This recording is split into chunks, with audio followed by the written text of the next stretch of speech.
Dallas has just been on a tear. I believe we can attribute that to Jason Robertson. Also, Jake Ottinger, who's really stepped in. Yeah, so we can compare a rookie QB to a toddler. Hayward's absence for this game will be significant, and I wouldn't be surprised if this game turns into a blowout as of late. The Golden Knights just can't pull it. I really think the Avalanche are determined this year. They made so many moves and grabbed so many guys that they have to win a championship or at least make the finals. They were on our championship and bust. The same self, the only year he won an MVP was the year he cheated, which really should put something against that MVP. But yeah, and as a Cowboys fan, I have learned how dangerously good Aaron Rodgers has been with he can just thread a pass. Hello, I am Ruby Ackerman, and you are listening to Outsider's Opinion with Kevin and Austin. What's up, y'all? Welcome to our NBA Opinions of the Week. We are continuing the top 10s. It is early in the season, so there's plenty of time. And now, Austin, this is top 10 power forwards in the NBA. Outside of the very top, I think this is the weakest position, at least for me. What are your thoughts on that? Yeah, power forward outside of the top, yes. There's a significant drop off to me after 5. Well, yeah, even after 1, you could argue there's a drop off. Small forwards to me was tough, and to me that's a little bit weak as well. But power forwards would be second for me, because when I think of the bottom of the small forwards, it's like really the bottom of my power forwards to me have potential. It's just they deal with a lot of injuries. Yeah, and we have to take that into consideration, or injuries and stuff like that. So, do you have any honorable mentions for power forward? I do not have any. Well, maybe PJ Washington, but he didn't make my list. I have one honorable mention, and it's Miles Bridges. I think Bridges has been very good to start his career. He's consistent.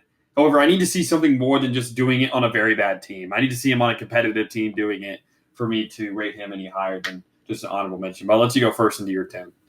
Yeah, so my 10 is Jaren Jackson Jr. He does, to me, this is also where we get into the confusing part of power forward or center.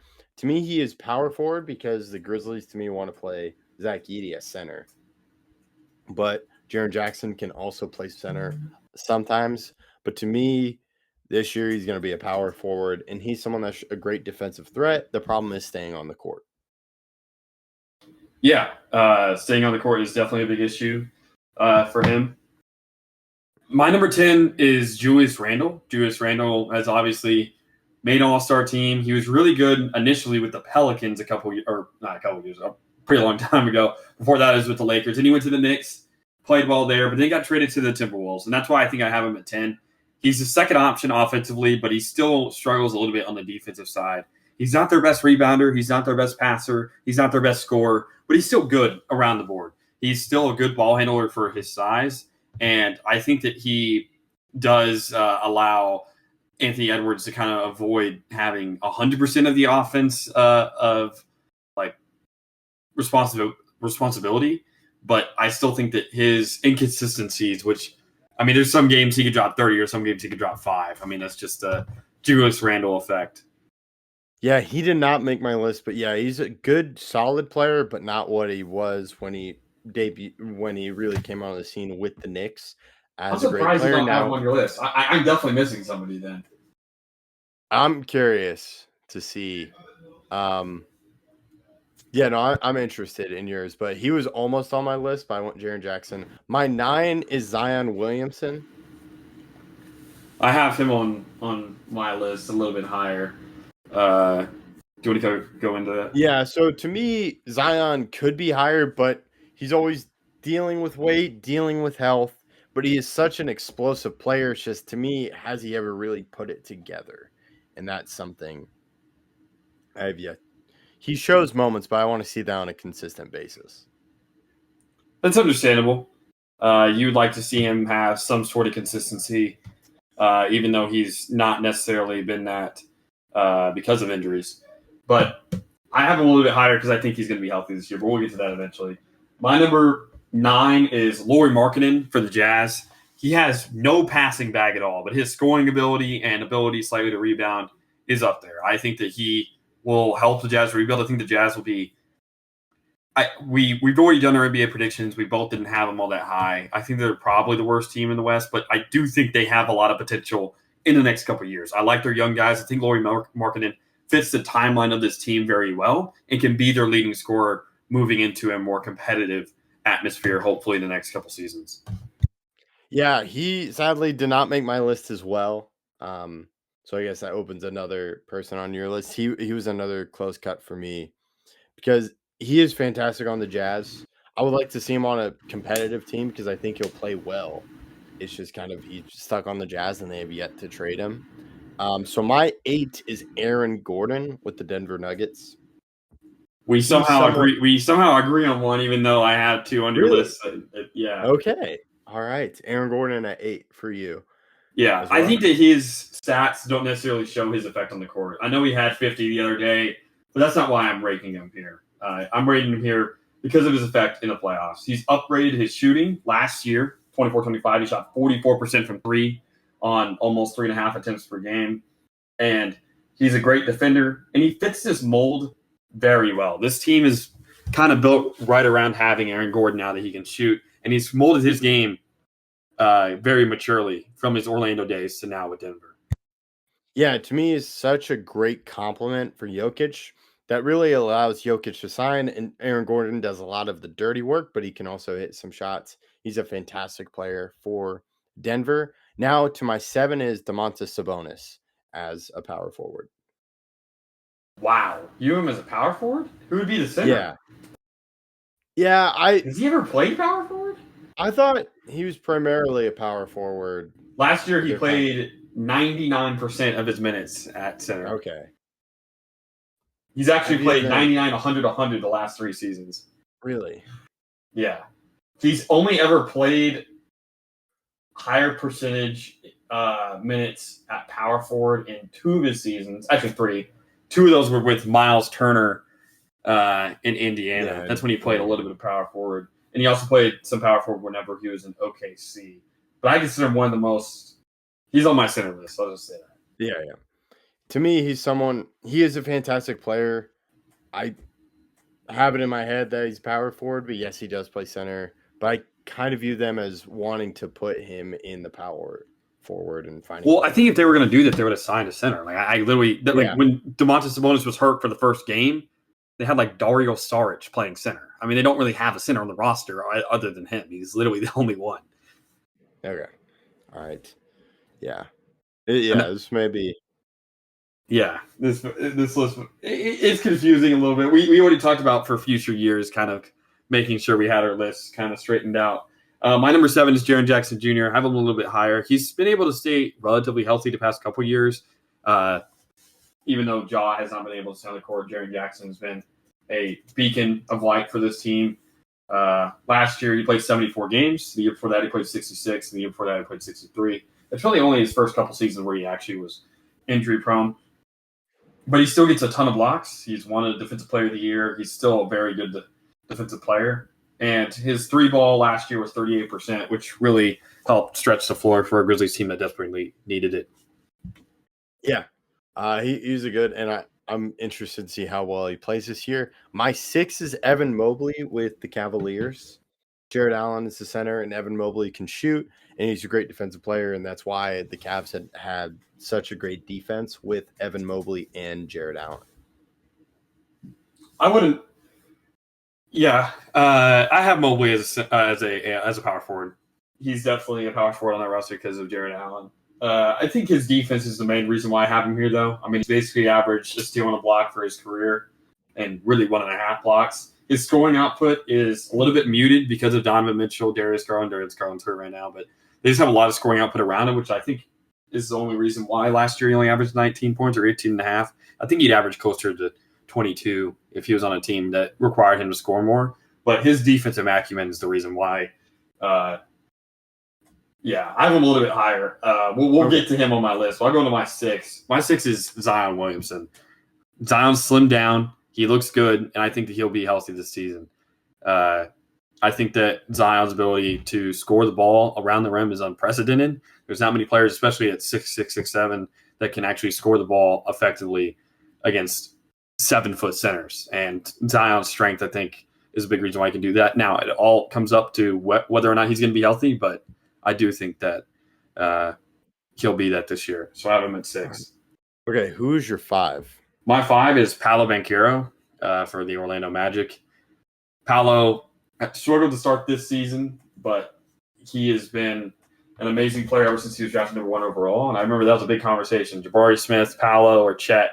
And I was always in the Paolo boat. And last year he averaged 26, 8, and 5. He's started to get a little bit of a 3-ball. He's attempting a ton of threes. He just has to kind of get that back to the rate he was shooting a couple years ago. But his main issues right now are a little bit on the defensive side. I think that's probably his biggest thing, and not being able to shoot as efficiently as you probably want to. But as a power forward, there's not many guys that can ball handle like Paolo can.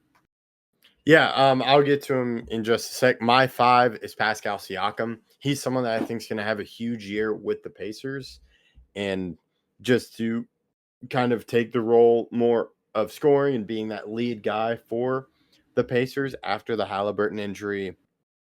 But even with Halliburton, he's a fantastic compliment, and he was a fantastic player for them during their playoff run. It's just that was because of him and Halliburton together. He really does a lot defensively and offensively, how he can help the Pacers. Yeah, that's a very good point. I'll go into my 4, which is Evan Mobley. So I don't need to really explain that. But I think Mobley, his defense puts him above Paolo and Zion. And I do think he could score more if given the opportunity. Yeah, so kind of my 4 is pretty quick as well because it's your 5. Paolo Banchero is my 4. Okay. Who is your 3? So my 3 is Chet Holmgren. And yes, this is where it does get confusing. To me, he's the power forward, and Isaiah Hartenstein is the center. Okay. Yeah, I have him as a center. Let me see. Last season he played 64% of his minutes at center, so I have him at center. Now, I'll take the playoffs just to speak. Yeah, in the playoffs, he played 65% of his minutes at center. Okay. I have him listed as center, but it's really close. That one's not like the Sabonis. Sabonis, I consider 100% a center. Yeah, that's my but bad. Chet, I think, could be either or. Like I said, in the playoffs, 65-35. That's a pretty even split, so I understand why you have him. Yeah, they paid a lot, and I think kind of with how the West is going, they're going to have Chet and Hartenstein on the floor more together, so we'll have to see next year what that stat looks like. Yeah, it's my bad on the Domantas Sabonis. It's not a big deal. It's all good. I I understand it. There's some of these that can get pretty confusing. Chet Holmgren is fantastic, and he's someone that can shoot the three. And I was concerned about his size when he entered the NBA, but he's been able to do it, and he's creates a great defensive presence for the Thunder. Yeah, he has been a great defender. My number 3 is Pascal Siakam. I think Siakam will be very good this season. I think Siakam is an amazing passer at the position, and really his only weakness is a little bit defensively because he's a little bit undersized for the position. But outside of that, he's kind of what you want for the power forward. He's a prototypical, can get you a bucket, can pass the ball, can shoot a little bit. So, I mean, with Tyrese injured, I do think he'll perform a little bit better than he did last year. But even with Tyrese, he's an amazing player. My number 2 is AD. I think that Anthony Davis is the second best power forward. It's not really close. I think 1 and 2 are head and shoulders above everybody else. AD started this season pretty well, and I think that his groin issue will not be a big problem this year. I think that he should play majority of the games. A couple years ago, he played 76 games with the Lakers, so I think that he could do that again. Last year, he played 51, and kind of that groin injury was a major reason why. But now that he has his goggles on, so his eyes aren't messed up, I think he'll be good. He's still an amazing defender, and I think that his ability to do that will kind of help the Mavs build a culture around him. Yeah, I echo everything you say. He is a great player, and he's great defensively. It's just, to me, as he's getting older, I think his body's going to get weaker and weaker, and he's going to miss more time. But we'll have to see. But still a fantastic power forward. But his injuries and just kind of his lack of availability especially last year, and I think as he gets older, will continue to happen, separates him from number one, which is Giannis. Yeah, I don't know if that's really the reason is injuries why Giannis is better. I think they're really close. I don't think that AD's going to miss all that much time moving forward because he's not too much older than some of these other guys that we're comparing him to. He's 32, which is, I think he's 2 years older than Giannis. Let me check. Giannis. Giannis turns 31 in December 6th, so they're pretty close in age. Now, whether or not AD will experience more injuries than Giannis, sure, I can understand that much. But yeah, Giannis is easily number one. He's the best scorer here. He's really close to the best rebounder in between him and AD. I think AD is a better defender at this point because Giannis has spent so much energy on offense. But the offensive output that Giannis can perform is second to only a couple players in the league. Yeah, I completely agree with you. He is a fantastic offensive player, and then defensively he can do it. But yeah, it's kind of where he puts his energy. But yeah, easily number one. So that concludes our list. I'll let you close this one out. Yeah, thank you guys for listening. Please let us know what you guys think about this list and whether or not we had the guys in the right spots.